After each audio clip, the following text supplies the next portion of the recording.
Okay दोस्तों, तो अब एक इंपॉर्टेंट चीज करते हैं, that is the application of KC.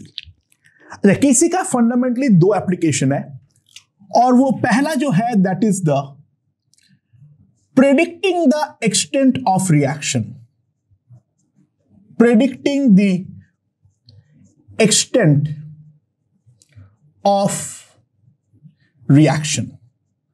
Now what is mean bye predicting the extent? अच्छा, दो रिएक्शन को मैं साइमल्टेनियसली दिखाता हूं। जो पहला रिएक्शन है वो है H2 gas plus Br2 gas, ये हमारा देता है 2HBr gas at high temperature. At a high temperature ये एक रिएक्शन हो रहा है और ये वाला रिएक्शन का जो हमारा केसी है, that Kc is equals to of the order 10 to the power of 30, right? और साथ ही साथ एक दूसरा रिएक्शन भी हो रहा है, N2 gas plus O2 gas in equilibrium gives 2NO gas. इसका जो Kc है वो है 10 to the power -30। तो इन दोनों रिएक्शन को अगर मैं साथ पे देखूं तो ध्यान देना, Kc is extremely high. Kc जो है वो हमारा एक्सट्रीमली हाई वैल्यू है। That implies reaction practically goes to completion। Reaction जो है वो प्रैक्टिकली हमारा कंप्लीशन की तरफ भागता है, राइट? यानी यहां पर मेन फंडा ये है, जो अगर कोई ऐसा रिएक्शन है तो लिमिटिंग रिएजेंट का कॉन्सेप्ट लगाते हुए हमारा सिंपल सी बात है, रिएक्शन हम कंप्लीट मानेंगे। यानी मान लो 2 मोल H2 प्लस 1 मोल Br2 डाला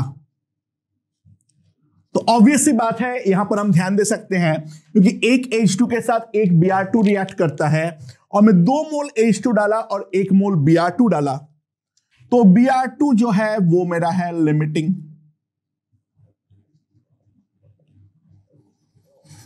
Br2 जो है वो है मेरा लिमिटिंग। अब Br2 क्योंकि मेरा लिमिटिंग रिएजेंट है तो सिंपल सी बात है, फाइनली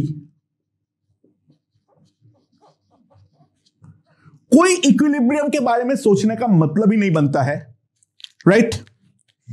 H2 हमारे पास 1 मोल बच जाएगा,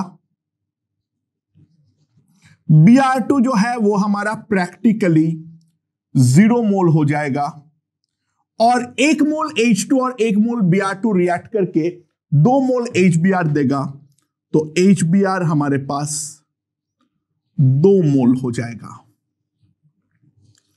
तो ये वाला रिएक्शन हमारा प्रैक्टिकली फॉरवर्ड है।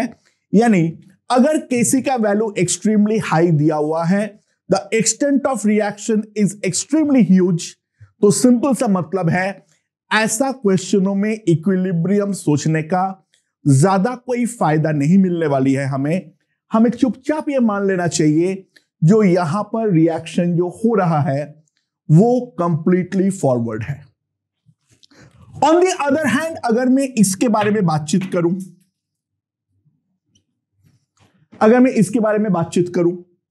तो इन दैट केस सिंपल सी बात है, ध्यान देना, Kc is extremely low। तो Kc एक्सट्रीमली लो होने का मतलब क्या है? Reaction is practically not occurring.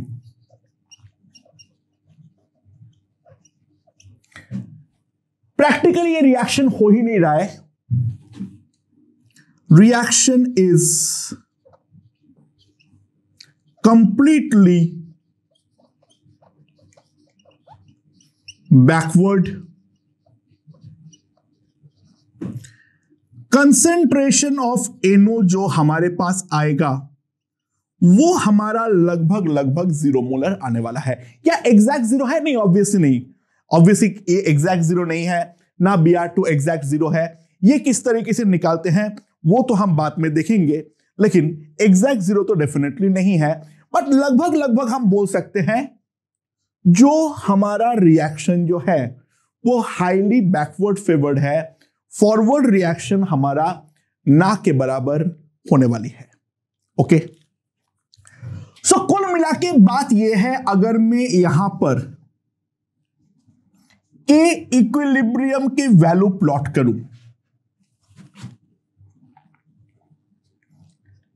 ये 10 टू द पावर -3 है, ये 10 टू द पावर 3 है, ये 10 टू द पावर -3 है, ये 10 टू द पावर 3 है। अगर हमारा के इक्विलिब्रियम का वैल्यू इन दोनों के बीच में हो, एक मोटे मोटे आइडिया दे रहा हूं, यहां पर हम बात करेंगे both reagent and product will be in comparable amount. जो हमारा रिएजेंट और प्रोडक्ट होगा वो हमारा कंपेरेबल अमाउंट पे होगा, राइट? अगर इससे बड़ा है, यानी कि इक्विलिब्रियम अगर 10 टू द पावर 3 से भी बड़ा है, तो सिंपल सी बात है, हम बोलेंगे रिएक्शन जो है वो हमारा प्रैक्टिकली पूरी तरीके से फॉरवर्ड रिएक्शन है, ना के बराबर बैकवर्ड रिएक्शन होगा। रिएक्शन हमारा कंप्लीशन की तरफ जाएगी with the concept of limiting reagent. लेकिन अगर 10 टू द पावर -3 से भी कम है तो हम बोलेंगे ये जो रिएक्शन है वो हमारा प्रैक्टिकली बैकवर्ड है। हमारा यहां पे ना के बराबर प्रोडक्ट जो है वो फॉर्म होगा, रिएजेंट जो है वो लगभग लगभग हमारा अनडिसोशिएटेड फॉर्म पे ही रहने वाला है। तो विद द वैल्यूज जो केसी किस एक्सटेंट का है, हमें एक ब्रीफ आइडिया मिलती है जो हमें रिएक्शन किस डायरेक्शन में फेवर्ड है, या फॉरवर्ड है या बैकवर्ड है, या फॉरवर्ड बैकवर्ड दोनों हमारा कंपेरेबल एक्सटेंट पे है। So that is the first important application of like KC और K equilibrium। मैं यहाँ पे KC का एग्जांपल लिया हूं और यहाँ पर जो दोनों एग्जांपल लिया हूं उसमें डेल्टा इन 0 है, सो KP और KC दोनों में कोई फर्क नहीं पड़ता है, राइट? सो ये है इसका पहला application. Okay,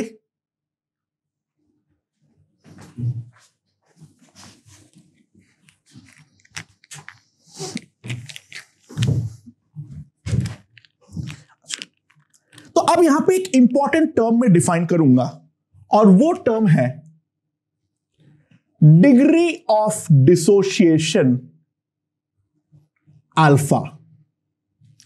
now what is the meaning of degree of dissociation? What is mean by that? Alpha का बहुत सिंपल डेफिनेशन है, alpha is equals to number of moles reacted by number of moles taken. Alpha is equals to the number of moles reacted by number of moles taken. ठीक है, that's the simple definition of degree of dissociation, that is equals to alpha. अच्छा, so केसी very high अगर है तो in that case alpha जो है वो हम लगभग लगभग 1 मानेंगे, यानी रिएक्शन जो है नॉन लिमिटिंग केस के लिए बात कर रहा हूं, लिमिटिंग के तो ठीक है हम संभाल लेंगे, बाकी नॉन लिमिटिंग केस के बारे में बात कर रहा हूं। कोई अगर लिमिटिंग रिएजेंट नहीं है तो केसी अगर वेरी हाई है तो जितना मोल लूंगा उतना पूरा का पूरा मेरा रिएक्ट कर जाएगा, तो अल्फा का वैल्यू लगभग लगभग हमारा 1 आएगा। And on the other hand अगर हमारा केसी वेरी लो है तो अल्फा लगभग लगभग 0 है, तो हम 1 माइनस अल्फा को लगभग 1 मानने वाले हैं। यानी रिएक्शन अगर हाईली फॉरवर्ड फेवर्ड है तो हम मानेंगे जितना हम डाले हैं वो पूरा का पूरा रिएक्ट कर जाएगा, और रिएक्शन अगर हाईली बैकवर्ड फेवर्ड है तो हम ये मानेंगे जो रिएक्शन हमारा लगभग नहीं हुआ है, and this reaction is completely backward favoured. So that is the concept of degree of dissociation. ठीक है, तो ये पर मोल के टर्म्स में बात होती है। तो इसका मेन फायदा जो है, देखो कोई भी रिएक्शन ज्यादा हो रहा है या कम हो रहा है वो डिसाइड करते हैं हम इन टर्म्स ऑफ अल्फा। यानी alpha high means alpha high, that simply implies extent of reaction high है, और अल्फा लो मतलब एक्सटेंट ऑफ रिएक्शन भी हमारा लो है। ओके, यह है हमारा डिग्री ऑफ डिसोसिएशन, और इसका अंदेशा हमें मिलता है के इक्विलिब्रियम के वैल्यूज को देखते हुए। अच्छा, दूसरा एक बहुत इंपॉर्टेंट चीज जो हमारा के इक्विलिब्रियम में काम आता है, predicting the direction of reaction. अच्छा, यह बिल्कुल भी जरूरी नहीं है जो हम लोग केवल और केवल स्टार्टिंग में रिएक्शन मिक्सचर में रिएजेंट ही ऐड करें, हम रिएजेंट और प्रोडक्ट दोनों साथ में ऐड कर सकते हैं। तो एक सिंपल रिएक्शन को कंसीडर करते हैं। लेट्स कंसीडर, क्या है, A gas plus 2b gas in equilibrium gives C gas, right. A gas plus 2b gas in equilibrium gives you C gas, right. ये वाला रिएक्शन का जो Kc है वो हमें दे रखा है 8। ऑब्वियसली बात है ये Kc नॉट है, ये इसमें यूनिट नहीं है, तो ये Kc नॉट है, बट कोई लिखेगा नहीं, समझ जाना, राइट। सुना, इन 1 liter vessel,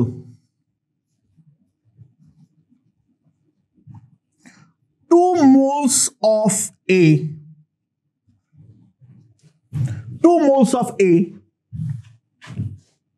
3 moles of B, and 4 moles of C are added. In 1 liter vessel, 2 moles of A, 3 moles of B, and 4 moles of C are added. So calculate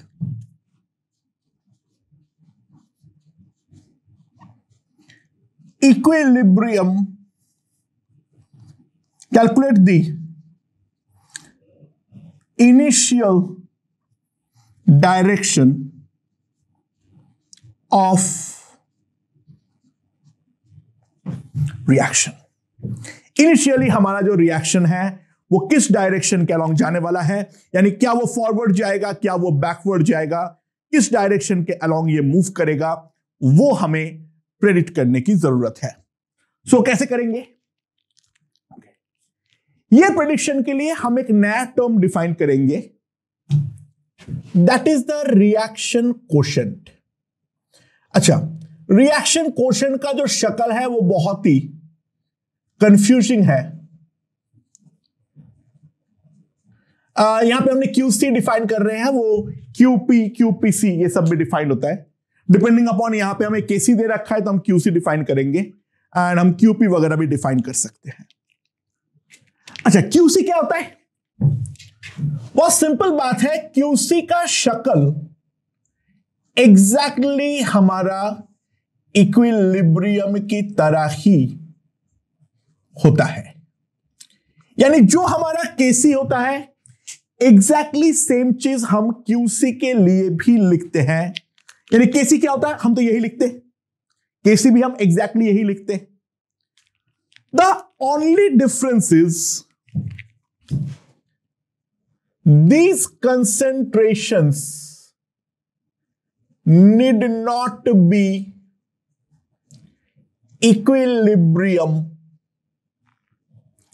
concentration। यहां पर QC में जैसे KC का एक unique value होती है, क्योंकि KC में हम वही कंसेंट्रेशंस को फीड कर सकते हैं जो कि इक्विलिब्रियम कंसेंट्रेशंस है, राइट। बाकी इस कारण पे हमारा केसी का जो है वो यूनिक वैल्यू आती है। हम इन जनरल उठा के कोई भी एक कंसेंट्रेशन को पुट नहीं कर सकते हैं। क्यूसी कोई यूनिक वैल्यू नहीं है, क्यूसी कैन बी एनीथिंग। मैं जैसे डालूंगा उसके अकॉर्डिंग क्यूसी अपना वैल्यू को ले लेगा। यानी KC at non-equilibrium condition is nothing but QC। हां, किस्मत अच्छी रहे, मैंने एग्जैक्टली वो डाल दिया जो कि वो इक्विलिब्रियम में ही फंस जाए, इसका वैल्यू ही 8 आ जाए तो बात अलग है।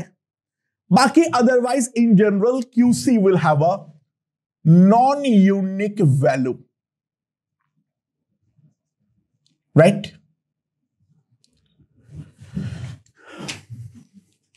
अच्छा, तो यहां पर QC का वैल्यू कितना आएगा। अच्छा, मैंने वॉल्यूम 1 लीटर लिया हूं, तो जो नंबर ऑफ मोल्स है वही मेरा कंसंट्रेशन भी है।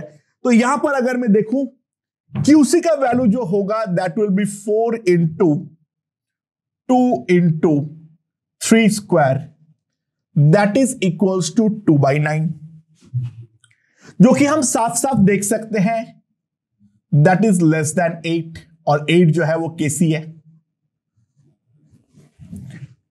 अच्छा, तो QC अगर हमारा KC से छोटा है, if QC is less than KC हो, व्हाट डज इट इंप्लाई। देखो, हमें अल्टीमेटली तो KC पर पहुंचना है, अल्टीमेटली तो हमें KC तक पहुंचना है।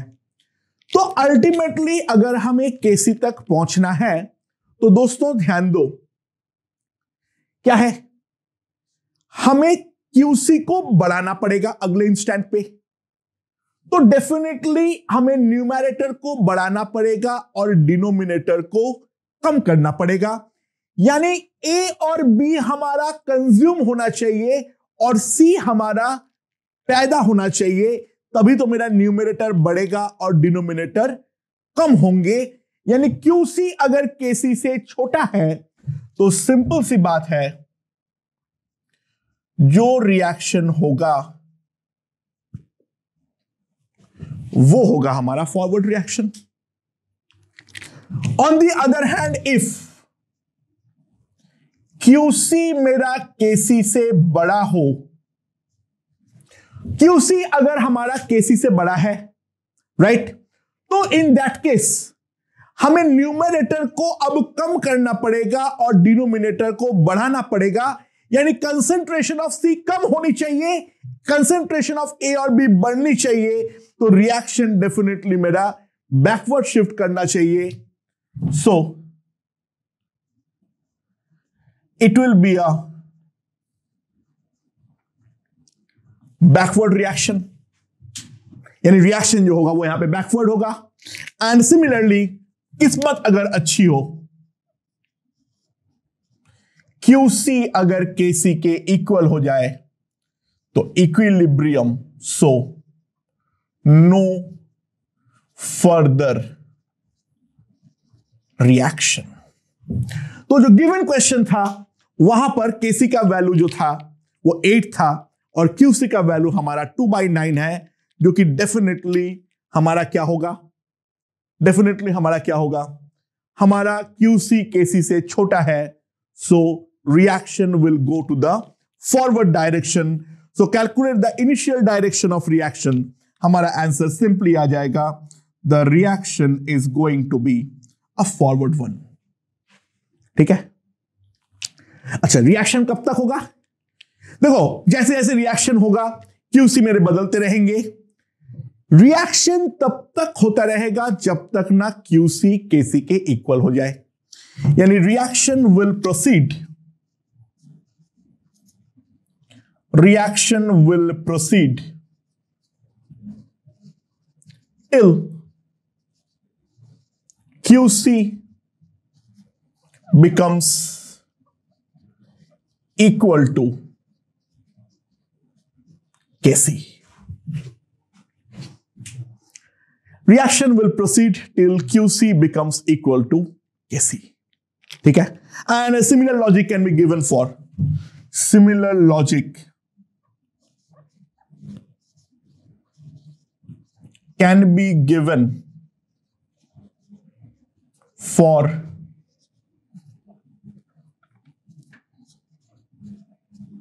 KP, KPC and KX. So with the value of K equilibrium, we can also predict the direction of a given reaction, जो हम लोग यहां पर साफ साफ देख सकते हैं। यानी इसका एक इंपॉर्टेंट एप्लीकेशन हमने दो देख लिए हैं, predicting the extent of reaction and predicting the direction of reaction. I hope this part is perfectly understood. Okay.